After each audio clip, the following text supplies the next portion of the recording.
Hello बच्चों, कैसे हैं आप। आशा है कि आप सब बढ़िया होंगे। बच्चों अगर आप मैथमेटिक्स में सीबीएसई बोर्ड एग्जाम में 100% मार्क्स लाना चाहते हैं या फिर 80 आउट ऑफ 80 मार्क्स लेके आना चाहते हैं तो आपको एप्लीकेशन ऑफ ट्रिग्नोमेट्री को बिल्कुल भी इग्नोर नहीं करना होगा। अगर आपने इस चैप्टर को इग्नोर किया तो बच्चों कम से कम आपको 5 मार्क्स का सीधा लॉस होगा, जो कि 5% मार्क्स आपके रिड्यूस कर देगा और आपका जो सपना है 100% का वो टूट सकता है। ऐसी कंडीशन में बच्चों आपको एप्लीकेशन ऑफ ट्रिग्नोमेट्री के सारे क्वेश्चन कवर करने चाहिए। मैंने आपके लिए लास्ट वीडियोस में कुछ वीडियोस ऐसे हैं जिनमें आपके लिए एप्लीकेशन ऑफ ट्रिग्नोमेट्री से जो बहुत ही इंपॉर्टेंट क्वेश्चंस हैं उनको कवर कर लिया है।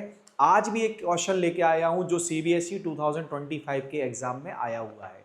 तो क्वेश्चन पढ़ लेते हैं बच्चों। 2 pillar of equal length stand on either side of the road which is 100 metre wide exactly opposite to each other at a point on the road between the pillar the angle of elevation of the top of the pillar are 60 and 30 degree. Find the height of the each pillar and distance of point from the pillar. √3 is equal to 1.732। मतलब यहां पर √3 की value भी उन्होंने दे रखी है। तो बच्चों सबसे पहले हम डायग्राम बना लेते हैं। क्यों कि डायग्राम जो होता है अगर हमारा रॉन्ग हो गया तो 100% क्वेश्चन भी हमारा रॉन्ग होगा। अगर डायग्राम गलत हो गया तो आपका क्वेश्चन भी वहीं से कट कर दिया जाएगा। तो सबसे पहले फोकस करते हैं बच्चों डायग्राम पे। तो डायग्राम कैसे बनेगा। 2 पिलर्स ऑफ इक्वल हाइट मतलब 2 पिलर है हमारे पास, दोनों के दोनों इक्वल हाइट के हैं और दोनों के दोनों आइदर साइड ऑफ रोड मतलब रोड के दोनों किनारों पर लगे हुए हैं। इसका मतलब सपोज करो ये हमारे पास एक सड़क है 100 मीटर वाइड, ठीक है। एक सड़क है हमारे पास 100 मीटर विड्थ की एक सड़क हो गई और इस सड़क के दोनों किनारों पर 2 पोल लगे हुए हैं यानी कि पिलर लगे हुए हैं, ठीक है, जिनकी हाइट कैसी है बच्चों, सेम हाइट है। दोनों की दोनों सेम हाइट के हैं, मतलब इसकी अगर हाइट h है तो ये भी h मीटर होगा। सपोज करो जो लेफ्ट में लगा हुआ पोल है वो AB होगा और जो राइट में लगा हुआ पोल है या पिलर है वो CD होगा, ठीक है। अब ये कह रहा है कि रोड के किसी पॉइंट से, रोड के इन दोनों पिलर्स के बीच में कोई पॉइंट है। अब वो पॉइंट कहां है वी डोंट नो, ठीक है। एक पॉइंट है यहां पर सड़क के बीचों बीच, कहीं बीचों बीच का मतलब तो मिड पॉइंट होता है, लेकिन सड़क के बीच में कहीं एक पॉइंट है M और इस M पॉइंट से इन दोनों के टॉप्स का जो एंगल ऑफ एलिवेशन होगा वो 60 होगा और 30 होगा। तो 60 जैसे सपोज करो अगर हम M को यहां ले लें, थोड़ा सा शिफ्ट कर ले तो ये आगे वाला आ जाएगा, ठीक है। पहले 60 लिख रखा है इन्होंने। तो यहां पर देखेंगे M से A पर जो एंगल ऑफ एलिवेशन होगा बच्चों वो कितना होगा, 60 डिग्री होगा और M से ही C पर जो एंगल ऑफ एलिवेशन होगा वो कितने डिग्री का होगा, 30 डिग्री का होगा। तो ये डायग्राम हमारा बनके तैयार हो गया। अब बच्चों एक बात बताओ, ये 60 डिग्री ये 30 डिग्री, तो जाहिर सी बात है M जो है वो AB के नजदीक होगा, नियरेस्ट होगा, ठीक है। और जो M है ना वो CD से थोड़ा दूर होगा। क्यों, एंगल जितना छोटा होगा पॉइंट हमारा ऑब्जेक्ट से उतना ही दूर होगा, उतने ही उसकी डिस्टेंस ज्यादा होगी। तो बच्चों ये डिस्टेंस कितनी है we don't know. So let BM is equal to x metre, ठीक है। यहां पर AB is equal to CD जो है वो इक्वल दे रखा है, हमने इसको क्या कर लिया, h कंसीडर कर लिया, ठीक है बच्चों। अच्छा यहां पर एक एंगल दे रखा है, angle AMB is equal to 60 degree and angle CMD is equal to 30 degree. And बच्चों अच्छा एक बात बताइए, अगर ये BM x मीटर है, टोटल 100 मीटर है, तो क्या मैं ये कह सकता हूं कि MD या DM जो होगा वो 100 माइनस x। भाई ध्यान से देखना BM plus DM is equal to 100 metre. अब BM तो हमारा x है तो DM कितना हो जाएगा, DM हो जाएगा बच्चों हमारा, DM हो जाएगा 100 माइनस x मीटर। तो हमारे पास BM और DM जो है x के टर्म में इनकी डिस्टेंस मिल गई, इनकी लेंथ मिल गई। अब क्या करेंगे बच्चों, अब हम लोग क्या करेंगे, इन दोनों राइट ट्रायंगल पर देखो, जो पोल होगा, जो पिलर होगा, जनरली वो राइट एंगल यानी कि परपेंडिकुलरली ही स्टैंड होगा रोड के किनारे पर। तो जनरली ये राइट एंगल है, तो फिर ये राइट एंगल ट्रायंगल है, ये भी राइट एंगल ट्रायंगल है।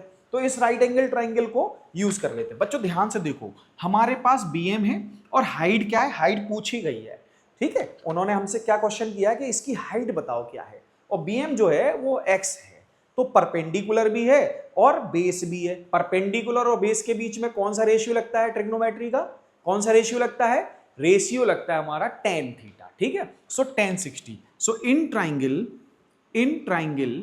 ABM tan 60 is equal to AM यानी कि परपेंडिकुलर AB अपॉन BM। अब tan 60 की वैल्यू तो √3 होती है, ठीक है। AB हमारा H है, BM हमारा क्या है बच्चों, X है। तो क्या मैं ये काम कर सकता हूं, यहां से X इक्वल या H इक्वल, या तो X इक्वल या H equal, X equal H upon √3 लिख सकता हूं क्या, ठीक है। ये फर्स्ट इक्वेशन बन गई हमारी।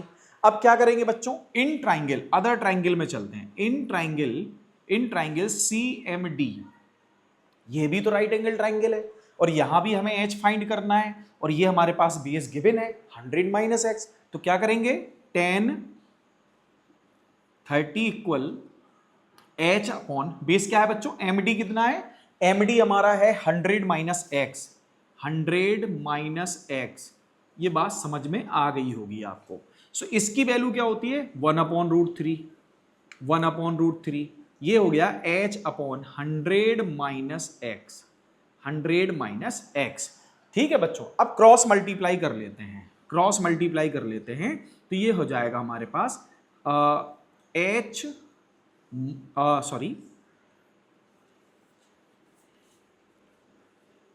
ये हो जाएगा हमारे पास √3h या h√3 is equal to 100 minus x, ठीक है, ये बात आ गई होगी समझ में। इसके बाद बच्चों देखो, ये जो x है ना, यहां पर कैसा दिख रहा है, माइनस का। जब ये ट्रांसपोज होगा, मतलब साइड बदलेगा, तो कैसा हो जाएगा, प्लस का। सो यहां लिखेंगे हम लोग √3h plus x is equal to 100। अब हमारे पास x की वैल्यू तो है, x की वैल्यू क्या है, h अपॉन √3, तो मैं x की वैल्यू h अपॉन √3 पुट कर दूंगा, √3h प्लस h अपॉन √3। बच्चों यहां एलसीएम कितना आएगा, एलसीएम आएगा √3। अब देखो 1 से डिवाइड किया √3 का मल्टीप्लाई √3h से होगा, तो कितना आएगा, 3h। कितना आएगा बच्चों, 3h plus h is equal to 100, ये कितना हो गया, 4h इज इक्वल टू 100 √3। तो क्या बच्चों ये 4 इसको डिवाइड करेगा, 100 को करेगा ना, करेगा तो 25 आएगा। सो h इक्वल आएगा आपका, 4 से इसको डिवाइड करेंगे तो कितना आएगा, 25। So 25 √3 metre, this is the height of each pillar. हर एक पिलर की हाइट कितनी हो गई, 25 √3। अब बेटा एक बात समझो बच्चों, इस बात को समझो, √3 की वैल्यू तो उसने दे रखी है 1.732। तो हम लोग क्या करेंगे, इस √3 का यूज करेंगे। सो h इक्वल 25 मल्टीप्लाई 1.732, ठीक है। अब इसमें 25 का मल्टीप्लाई कर लेते हैं, तो 25 2 जा 50 एंड 75, 25 3 जा 75 एंड 5 कितना होता है, 80। भाई 50 था ना, 5 कैरी थी, 80 कैरी कितना आया, 8। 25 7 जा कितना होता है, 175 एंड 8 कितना हुआ, 183, 18 कैरी, 25 बन जा 25 और 8 कितना हो जाएगा, ये हो जाएगा तुम्हारा 33 एंड 43। सो ये हो जाएगा आपके पास 43। So height is 43.3 metre. बच्चों हर एक पिलर की जो हाइट होगी कितनी हो जाएगी, 43.3 मीटर। अब क्या और फाइंड करना है, इसमें फाइंड करना है हमें इस पॉइंट M की डिस्टेंस इस पिलर से कितनी होगी और इस पिलर से कितनी होगी। कुछ नहीं करना बच्चों, कुछ भी नहीं करना। H की वैल्यू से हम क्या निकाल सकते हैं, H की वैल्यू से हम X फाइंड कर सकते हैं, H की वैल्यू से हम X फाइंड कर सकते हैं। और x की वैल्यू अगर हम 100 से सबट्रैक्ट करेंगे तो हमको md मिल जाएगा। ठीक है, तो x की वैल्यू निकालने के पहले आप इसका स्क्रीनशॉट ले लीजिए। फ्रॉम फर्स्ट x इक्वल क्या था हमारे पास, h/√3, h/√3 और h की वैल्यू क्या थी बच्चों, 25√3। सो x इज इक्वल टू 25√3/√3। सो ये √3 से √3 कैंसिल आउट हो जाएगा। सो x इक्वल कितना आएगा, 25 मीटर। अब बच्चों हमें देखो ये किसकी डिस्टेंस मिली, पॉइंट बी की, यानी कि पोल ए बी या पिलर ए बी की डिस्टेंस m से मिल जाती है। ठीक है, so this is the distance of pillar A B from